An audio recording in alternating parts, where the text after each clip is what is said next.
प्यारे बच्चों, welcome to Brihan Mumbai महानगर पालिका शिक्षण विभाग MCGM वर्चुअल क्लासरूम में आप तमाम का बहुत बहुत इस्तकबाल है। और जैसे कि आपको पता है कि स्कूल्स हमारे फिलवक्त बंद है, लेकिन तालीम का सिलसिला रुका नहीं है, थमा नहीं है। और जो है हम आपके सामने रोज़ ब रोज़ जो है नए नए लेक्चर्स के साथ जो है हाजिर होते हैं। तो वैसे ही आज का हमारा एक नया इंटरेस्टिंग सेशन लेकर हम आए हैं आपके साथ, और मैं हूं आपकी मौलमा शेख ज़रीन सबा। तो चलिए शुरुआत करते हैं हमारे आज के सेशन की। अस्सलाम वालेकुम प्यारे बच्चों, welcome to Zareen Saba virtual studio. Zareen Saba virtual studio में आप तमाम का बहुत बहुत इस्तकबाल है और मुझे उम्मीद है आप सब खैरियत से होंगे और हमारे वीडियोस को बाकायदगी से देख रहे होंगे। जैसे कि आपको पता है, हमारे यूट्यूब चैनल पर स्टैंडर्ड 5 से लेकर स्टैंडर्ड 10 तक के तमाम साइंस की वीडियोज़ अवेलेबल हैं। तो अगर आपको ये तमाम वीडियोज़ आगे भी इसी तरह से चाहिए तो हमारे चैनल को सब्सक्राइब ज़रूर कीजिए। तो आज हम देख रहे हैं आपका चैप्टर तेज़ाब असास की शनाख्त, जमात हश्तुम के लिए स्टैंडर्ड 8 के लिए, मजमून है साइंस, और मैं हूं आपकी मौलमा Zareen Saba from MCGM virtual classroom Mumbai. तो बच्चों, आज का हम यहाँ नया चैप्टर शुरू कर रहे हैं, तेज़ाब और असास की शनाख्त, identity of acid and bases. Acids and bases के बारे में आज जो है हम इस सबक में देखने वाले हैं। स्कूल बंद है लेकिन तालीम का सिलसिला जारी व सारी रहे, इसलिए हम हर रोज़ एक नया वीडियो लेकर आपके सामने हाजिर होते हैं। आपको इल्म होगा कि कुछ चीज़ों का जायका खट्टा होता है, कुछ चीज़ें मीठी होती है, कुछ चीज़ों का जायका कड़वा होता है, बाज़ अशिया जो है तुर्श जायके वाली होती है। लेकिन लीमू, इमली, सिरका और आंवला जैसी जो अशिया है, इसमें खट्टापन जो है एक मखसूस मुरक्कब की वजह से होता है। खटास देने वाले इस मखसूस मुरक्कब को ही तेज़ाब या एसिड्स कहते हैं। तेज़ाब पानी में हलपजीर होने के साथ साथ झीजकार भी होते हैं। हैवानात और नबातात में भी तेज़ाब मौजूद होते हैं। तो ये जो एसिड्स है ये हमारी बॉडी में भी मौजूद है, हमारे जिस्म में भी एसिड्स मौजूद होते हैं, नबातात में भी एसिड्स मौजूद होते हैं। पिछली जमात में आप लोगों ने डाइजेस्टिव सिस्टम के बारे में पढ़े हैं, हमारा निज़ाम इंहिज़ाम किस तरह से काम करता है। डाइजेस्टिव सिस्टम में आपने ये पढ़ा होगा कि हमारे जिस्म में जो आंतें होती है और जो मैदा होता है हमारा, जहाँ पर जो हम खाना खाते हैं उसके पचने का अमल होता है, तो इस दौरान हमारे मैदे में कुछ नेचुरल एसिड्स होते हैं जो हमारे खाने में शामिल होते हैं। जो भी हम खाना खाते हैं वो नेचुरल एसिड्स हमारी बॉडी में मौजूद होते हैं और वो उस खाने में शामिल हो जाते हैं, जिसकी वजह से हमारे खाना का पचने का जो अमल है वो अच्छी तरह से होता है। तो वहाँ पर आप लोगों ने पढ़े थे कि हमारे बॉडी में एसिड्स होते हैं, है ना। बिल्कुल वैसे ही नबातात में भी तेज़ाब मौजूद होते हैं। तेज़ाब पानी में हल पजीर होते हैं और साथ ही साथ झीजकार भी होते हैं।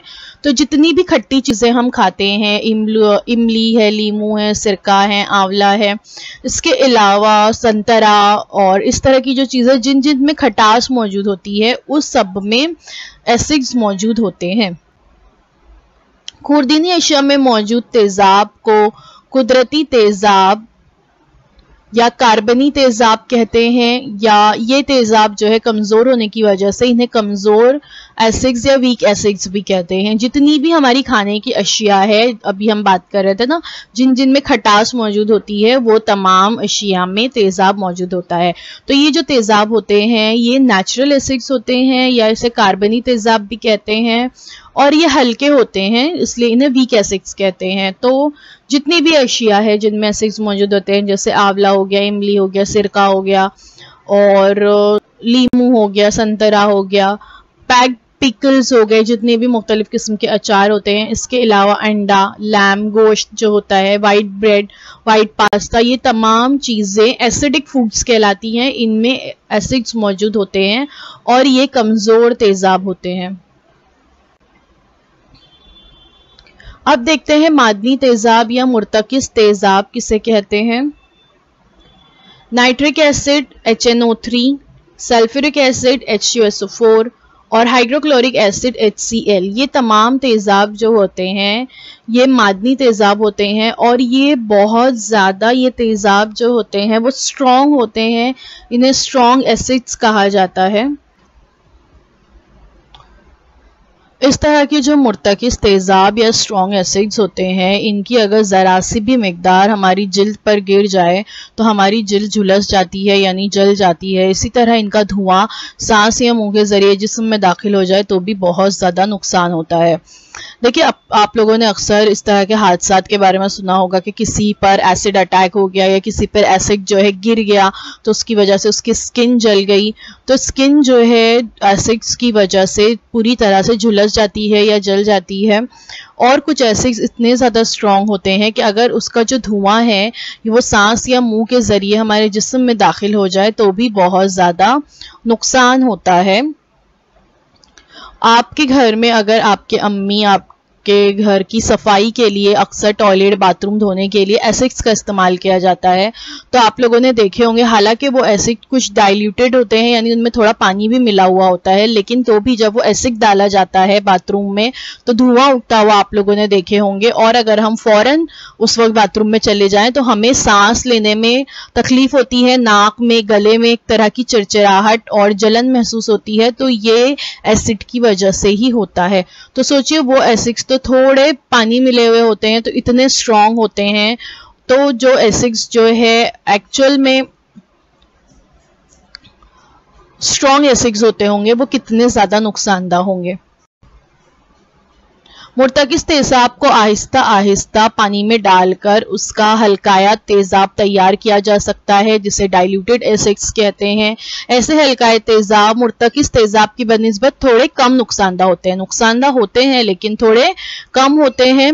डाइल्यूटिंग एसिड्स क्या है? Acids in concentrated form are diluted to the desire concentration using water. पानी को मिलाकर और डिजायर कॉन्सेंट्रेशन हासिल किया जाता है, इसी को हल्काया तेज़ाब या डाइल्यूटिंग एसिड्स कहते हैं। पानी में यहाँ पर आप देख रहे हो बीकर कंटेनिंग एसिड्स। अब इसमें क्या मिलाया जा रहा है? बीकर कंटेनिंग वाटर, पानी मिलाया जा रहा है और फिर उसको स्यूरर से हिलाया जाता है और इस तरह से डाइल्यूटिंग एसिड्स तैयार किए जाते हैं। अब देखते हैं असास या बेस के बारे में।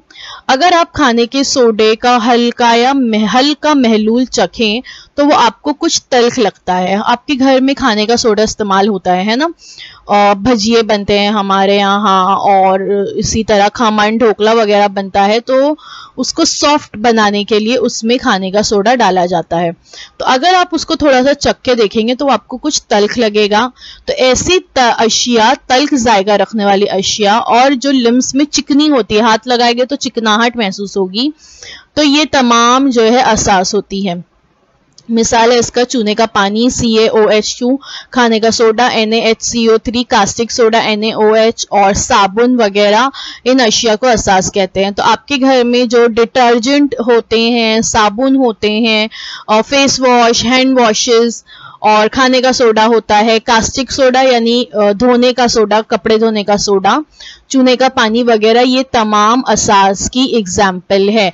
इसके अलावा फ्लोर क्लीनर्स होते हैं, सरफेस क्लीनर्स होते हैं, कांच को साफ करने के लिए मल्टीपर्पज क्लीनर्स होते हैं, पावर जेल्स होते हैं, लाइजोल वगैरह जो होते हैं, ये तमाम भी असास की ही एग्जाम्पल है, बेसिस में इनका शुमार होता है।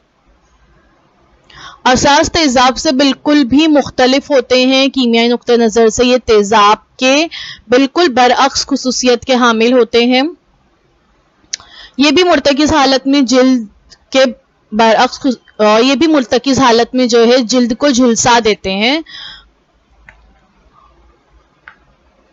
और बेसिस कुछ एग्जाम्पल यहाँ पे बताई गई है, जैसे मैं अभी बता रही थी, detergent, baking soda, drain cleaners, ammonia, soap, तमाम तरह के हैंड वॉशेस या हैंड सोप, डिश वॉशर्स जो होते हैं और एंटासिड वगैरह, ये तमाम भी बेसिस की एग्जाम्पल है। और बेस भी जो है अगर मुर्तकिज़ हालत में है तो कॉन्सेंट्रेटेड सिचुएशन में है तो उस हालत में वो आपकी जिल्द को झुलसा। लेकिन पानी सिर्फ एक वाहिद पानी ऐसी चीज है जो ना तेजाबी खुसूसियत रखता है और ना असासी खुसूसियत रखता है। पानी जो होता है वो मोतदिल होता है, ना इसमें एसिडिक प्रॉपर्टीज होती है ना बेसिक प्रॉपर्टीज होती है, ये होता है मोतदिल। इसके अलावा जितनी भी चीज़ें हमारे अतराफ में मौजूद है उनमें या तो वो तेजाबी खुसूसियत रखते हैं या वो असासी खुसूसियत रखते हैं। कुछ एग्जाम्पल एसिड्स और बेसिस की यहाँ पे बताई गई है। डाई हार्ड यानी सल्फ्यूरिक एसिड, लैक्टिक एसिड जो दही, पनीर वगैरह, पनीर नहीं, दही, छाछ वगैरह में पाया जाता है। बोरिक एसिड्स जो आई वॉशेस में होता है या ब्लीच वगैरह जो होते हैं इनमें पाया जाता है। इसके अलावा बेसिस की एग्जाम्पल क्या है? Lye, washing soda, milk of magnesia वगैरह, ये तमाम जो है बेस की एग्जाम्पल है। अब देखते हैं मजहर या इंडिकेटर के बारे में।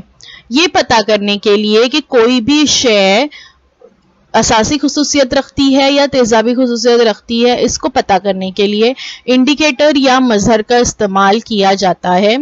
जो अशिया न तेजाबी और ना ही असासी खासियत रखती है, कीमियाई तौर पे वो मोतदिल होती है, तो तेजाबी या असासी अशिया को चखने या उन्हें छूना जो है खतरनाक होता है। इसलिए उनकी शनाख्त के लिए मजहर या इंडिकेटर नामी मखसूस शय का इस्तेमाल करते हैं। तेजाबी असास के रब्त से जिन अशिया का रंग तब्दील हो जाता है उन्हें मजहर या इंडिकेटर कहते हैं। तो मजहर या इंडिकेटर का काम क्या होता है? जब ये तेजाब के रब्त में आते हैं तो ये इनका एक मखसूस रंग आ जाता है, जिसकी वजह से समझ में आ जाता है कि वो शय तेजाबी खुसूसियत रखती है।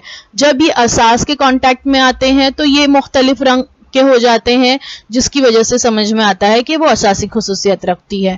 तो तेजाब या असास की शनाख्त के लिए, उनकी आइडेंटिफिकेशन के लिए इंडिकेटर्स यूज किए जाते हैं, जिसमें सबसे पहला है लिटमस पेपर या लिटमस कागज। आप लोगों ने इस तरह का पिंक और ब्लू कलर का कागज जो है देखा होगा। तेजाब और असास अशिया की जांच करने के लिए उमूमन तजुर्बा गाह में इस कागज का इस्तेमाल होता है। ये कागज जो होता है ये लाइकन या दगड़ फूल पौधे के अर्क से तैयार किया जाता है। क्या है दगड़ फूल, मैं बताऊंगी आगे आपको। तो ये दगड़ फूल से तैयार किया जाता है। लिटमस कागज सुर्ख या नीले रंग का होता है। नीला लिटमस कागज अगर तेजाब में डुबाया जाए तो सुर्ख हो जाता है, और अगर सुर्ख लिटमस पेपर अगर हम असास के महलूल में डालेंगे तो उसका रंग नीला हो जाता है। तो इस तरह से लिटमस पेपर का रंग देखिए एक दूसरे के अपोजिट जो है चेंज हो रहा है। जब हम तेजाब में नीले लिटमस पेपर को डुबाएंगे तो वो सुर्ख हो जाएगा, और सुर्ख को जब हम डुबाते हैं तो वो नीला हो जाता है। तो अक्सर जितने भी लेबोरेटरीज होती हैं, तमाम लेबोरेटरीज में तजुर्बा गाह में आपको वहां पर लिटमस पेपर जरूर नजर आएगा। तो ये लिटमस पेपर किससे तैयार किया जाता है? दगड़ फूल पौधे के अर्क से। जो तस्वीर में आपको नजर आ रहा है ये दगड़ फूल है, और इसको ब्लैक स्टोन फ्लावर भी कहते हैं। और ये आप लोगों ने सूखी हुई हालत में आप इसको देख सकते हो। लेफ्ट हैंड साइड पे इसका पौधा है, राइट हैंड साइड पे ये सूखी हुई हालत में है। तो इसके पौधे को सुखाया जाता है और इसका इस्तेमाल बतौर गरम मसाला हमारे खानों में होता है। तो आप लोगों ने अक्सर देखे होंगे आपकी अम्मी गरम मसाले के तौर पर ब्लैक स्टोन फ्लावर या दगड़ फूल का इस्तेमाल कर रही हैं। तो ये दगड़ फूल जो होते हैं इसके पौधे के अर्क से लिटमस पेपर तैयार किया जाता है। इसी तरह phenolphthalein, Mithil orange, Mithil red, ये मज़ाहिर महलूल की शक्ल में तजुर्बा गाह में इस्तेमाल किए जाते हैं। लिटमस पेपर के अलावा भी कुछ चीजें हैं जो बतौर इंडिकेटर यूज होती हैं। मिथिल ऑरेंज तेजाब में गुलाबी और असास में जर्द रंग का होला हो जाता है। फिनोफ्थेलिन तेजाब में तेजाबी महलूल में बेरंग होता है और असासी महलूल में ये गुलाबी रंग का हो जाता है। देखिए फिनोफ्थेलिन के बारे में यहाँ पे हम देख रहे हैं, ये फिनोफ्थेलिन है, बेरंग इस तरह से ये होता है, लेकिन जब हम इसे असासी महलूल में डालते हैं तो ये हो जाता है पिंक कलर का। आप लोग बड़ी जमात में जाएंगे तो आपको एक छोटा सा तजुर्बा होगा टाइट्रेशन, ठीक है, ये तजुर्बा जो है बहुत इंटरेस्टिंग है, बहुत अच्छा भी है। तो इस तजुर्बे में फेनोफ्थेलिन का ही इस्तेमाल किया जाता है और इस तरह कतरा कतरा फेनोफ्थेलिन जब उस असासी महलूल में डाला जाता है तो वो जो है पिंक कलर का हो जाता है। अब देखते हैं आफाकी मजहर या यूनिवर्सल इंडिकेटर किसे कहते हैं। आफाकी मजहर यूनिवर्सल इंडिकेटर, महलूल की शक्ल में मिलने वाला ये मजहर तेजाबी और असासी महलूल में रब्त में आने पर रंगों में मुख्तलिफ तब्दीलियां जो है जाहिर करता है, यानी यहाँ पर अभी अलग अलग रंग जाहिर करेगा, इसको यूनिवर्सल इंडिकेटर कहते हैं। Universal indicator pH colour chart, अगर कलर जो है रेड, ऑरेंज और येलो के शेड में आता है तो इसका मतलब है वो एसिडिक खुसूसियात रखता है। ग्रीन के शेड में जो कलर्स आते हैं वो न्यूट्रल खुसूसियत रखते हैं, मुतदिल होते हैं। और पर्पल, ब्लू, डार्क ब्लू के कलर में जब ये तब्दील होते हैं तो इसका मतलब है वो बेसिक प्रॉपर्टीज रखते हैं, असासी खुसूसियत रखते हैं। अब यहाँ पर कुछ एग्जाम्पल दी गई है। मजहर का नाम, मजहर का बुनियादी रंग, तेजाब में रंग और असास में रंग। लिटमस पेपर फॉर एग्जाम्पल दिया गया है। नीला लिटमस पेपर तेजाब में हो जाता है सुर्ख रंग और असास में उसका रंग नहीं बदलता, वो नीला का नीला रहता है। सुर्ख लिटमस पेपर तेजाब में हो जाता है सुर्ख, यानी रंग नहीं बदलता, वो सेम रहेगा, और असास में हो जाता है नीला। मिथिल ऑरेंज नारंगी कलर का होता है, नाम से ही जाहिर है ऑरेंज कलर का रहता है ये, लेकिन ये तेजाब में जाने पर गुलाबी रंग का हो जाता है और असास में जर्द रंग का। फेनोफ्थेलिन, ये अभी हमने देखे भी ना पिछली स्लाइड में, फेनोफ्थेलिन जो होता है ये बेरंग होता है, लिक्विड, इसका कोई रंग नहीं होता, लेकिन तेजाब में जाने पर ये बेरंग ही रहेगा और असास में जाने पर ये हो जाता है गुलाबी रंग का। बिल्कुल वैसे ही अगला है इंडिकेटर मिथिल रेड, नाम से जाहिर है ये कौन से कलर का रहेगा, रेड यानी सुर्ख कलर का रहेगा। तेजाब में ये भी रंग नहीं बदलता है फेनोफ्थेलिन की तरह, सुर्ख का सुर्ख रहेगा, लेकिन असास में ये हो जाता है जर्द रंग का। अब देखते हैं कुछ कुदरती मजहर या नेचुरल इंडिकेटर्स के बारे में। नेचुरली अक्योरिंग इंडिकेटर्स, तो ये तो लिटमस पेपर वगैरह तो बनाए गए, लेकिन आपको पता है हमारी कुदरत में कुदरती तौर पर भी कुछ इंडिकेटर्स मौजूद होते हैं। तजुर्बागाह में अगर मजहर फराहम ना हो तो मुख्तलिफ घरेलू अशिया की मदद से कुदरती मजहर बनाए जा सकते हैं। आपने देखा होगा गिजा का जर्दी माइल दाग साबुन से धोने पर सुर्ख हो जाता है। रंग की ये तब्दीली गिजा में मौजूद हल्दी और साबुन के असासी महलूल के दरमियान कीमियाई तामुल का नतीजा होती है। यहाँ हल्दी मजहर के तौर पर काम करती है।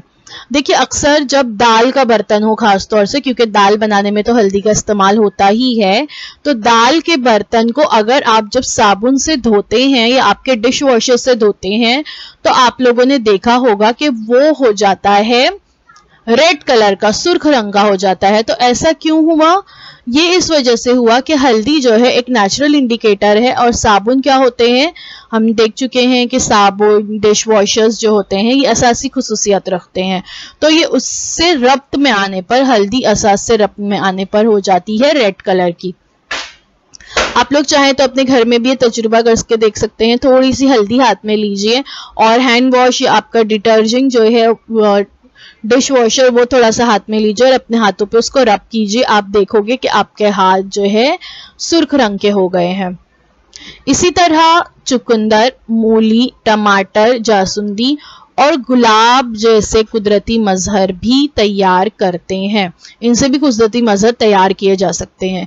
किस तरह से देखें कुदरती मजहर की तैयारी। जासुंदी का फूल, ये आप लोगों ने चाइना रोज वगैरह इस तरह से देखे होंगे, है ना, ये है जासुंदी का फूल। तो जासुंदी का फूल जो है क्या अमल करना है, सुर्ख जासुंदी के फूलों की पंखड़ियों को सफेद तकतीरी कागज पर रगड़िए, कागज की पट्टियां काट लीजिए, ये जासुंदी से बना हुआ मजहर तैयार हो गया। अब ये आपने सफेद कागज पर अगर इसको चाइना रोज को रगड़ते हैं तो वो तैयार हो गया आपका वहां पर पेपर इंडिकेटर। लेकिन अगर आपको पानी में तैयार करना है तो थोड़ा सा हल्का गर्म पानी लेंगे, वार्म वाटर, उसमें चाइना रोज के पेटल्स हम डाल देंगे, उसकी पंखुड़ियां, और फिर उसके बाद वो पेटल्स हम निकाल के थोड़ी देर के बाद फेंक सकते हैं। अब ये जो मिल गया आपको, तो ये चाइना रोज का लिक्विड जो है वहां पर इंडिकेटर हो गया। China rose as indicator, use the coloured water as an indicator, at 5 drops of indicator to the each of the solution, a solution of China rose turns green in a basic solution. जो असासी महलूल होगा उसमें अब ये जो आपने China rose का indicator तैयार किया है इसका रंग हो जाएगा ग्रीन एंड ब्राइट पिंक और magenta in an acidic solution. Bright pink colour का, हॉट पिंक जिसको हम कहते हैं, या मजेंटा कलर का जो है ये हो जाएगा तेजाबी महलूल में। अब देखते हैं गुलाब। गुलाब भी एज ए नेचुरल इंडिकेटर इस्तेमाल किए जाते हैं। इसी तरह गुलाब की पंखुड़ियों को भी तख्तीरी कागज पर रगड़िए और आप कागज की पट्टियां जो है वहां से काट लीजिए, तो ये आपका गुलाब का मजहर तैयार हो गया। A rose contains a natural acid-base indicator. After the indicator is extracted from the dark red rose, left beaker में आप देख सकते हो, the rose petals are a pale pink right beaker. तो आप या तो तख्तीरी कागज पर पंखुड़ियों को रगड़ के तैयार कर सकते हैं, या जो हमने अभी चाइना रोज का इंडिकेटर, लिक्विड इंडिकेटर तैयार किए वैसे भी कर सकते हैं। वार्म वाटर में गुलाब की पंखुड़ियों को डाल देना है, थोड़ी देर उसमें ही रखना है उसे, और जब आप देखोगे कि गुलाब की पंखुड़ियां जो है वो क्या हो जाती हैं, अपना रंग छोड़ देती हैं, महलूल जो है वो रेड या पिंक कलर का हो जाएगा, तो गुलाब की पंखुड़ियों को उसमें से निकाल देना है और ये हमें रोज इंडिकेटर गया। हल्दी का थोड़ा सा पाउडर लेकर जो है अगर हम उसमें पानी को मिलाते हैं और इस हल्दी के महलूल में तख्तीरी कागज या सादा कागज भी थोड़ी देर डुबा कर रखते हैं, तो उसको बाद में क्या करना है, उस कागज को निकालकर खुश्क करना है, ड्राई करना है, और फिर उसकी पट्टियां तैयार कीजिए। तो इस तरह से हल्दी का मजहर तैयार हो जाएगा। और ये हल्दी तो बआसानी हर किसी के घर में दस्तयाब है। तो ये किस तरह से काम करती है एज ए नेचुरल इंडिकेटर, आप आज अपने घर में जरूर ट्राई कीजिए। बिल्कुल ऐसे ही चुकंदर के पत्तों का भी मजहर तैयार किया जाता है। चुकंदर के पत्ते या बीट रूट जिसे हम कहते हैं, इससे भी आप नेचुरल इंडिकेटर्स तैयार कर सकते हैं। वही दो तरीके हैं, या तो चुकंदर को थोड़ा सा पानी में डालकर रखिए, वो तो चुकंदर फौरन ही अपना रंग छोड़ना शुरू कर देता है, तो ये लिक्विड इंडिकेटर बन गया। और या अगर आप इसके पत्तों को कागज पर रगड़ते हैं और फिर उसे खुश्क कर लेते हैं, तो ये आपका पेपर इंडिकेटर तैयार हो गया। ठीक है, कागजी मजहर तैयार हो जाएगा। तो इस तरह से कुदरती अशिया को भी बतौर इंडिकेटर इस्तेमाल किया जा सकता है। और हल्दी वाला एक्सपेरिमेंट आज आप बहुत एहतियात से थोड़ी सी हल्दी लेना है और हाथों को जो है फिर अपने साबुन से रगड़ कर धोना है, तो आपको नजर आएगा कि आपके हाथ जो अब तक हल्दी की वजह से येलो थे, अब वो हो गए सुर्ख रंग के। तो ये छोटा सा तजुर्बा आज अपने घर पे कर जरूर देखिए। तो बच्चों, thank you so much for watching. उम्मीद है जो कुछ आज आपको बताया गया वो आपको अच्छी तरह से समझ में आया होगा। इस वीडियो को एक बार अपनी किताब खोलकर सामने फिर देखिए, ताकि आपको ईच एंड एवरी पॉइंट अच्छी तरह से समझ में आए। और अगर आपके इस वीडियो के ताल्लुक से कोई भी सवालात हैं तो वो आप हमें कमेंट सेक्शन में ज़रूर पूछिए। साथ ही हमें कमेंट कर ये भी ज़रूर बताइए कि आपको हमारा ये वीडियो कैसा लगा। अगर आपको हमारे और इस तरह के वीडियोस आगे भी मिलते रहे आप चाहते हैं, तो इसलिए हमारे चैनल को सब्सक्राइब करना ना भूलें। सब्सक्राइब करने के बाद press the bell icon to get all the notification. साथ ही साथ हमारे इस वीडियो को लाइक करना ना भूलें। लाइक करने के बाद अपने दोस्तों के साथ इसे शेयर भी ज़रूर कीजिए। अब आप लोगों से अगले हफ्ते एक नई वीडियो में मुलाकात होगी। अल्लाह हाफिज़। तो बच्चों, मुझे उम्मीद है जो कुछ आज आपको पढ़ाया गया वो आपको अच्छी तरह से समझ में आया होगा। और अगर आपको नहीं समझ में आया है तो हमारा ये वीडियो YouTube पर भी अवेलेबल है, आप इसे दोबारा से जो है देख सकते हैं। और अपने साथ जो है अपनी टेक्स्ट बुक ज़रूर रखिए, ताकि आपको जो है तमाम पॉइंट्स अच्छी तरह से समझ में आए। तो अब आप लोगों से इंशाल्लाह अगले हफ्ते एक नए वीडियो में मुलाकात होती है। अल्लाह हाफिज़।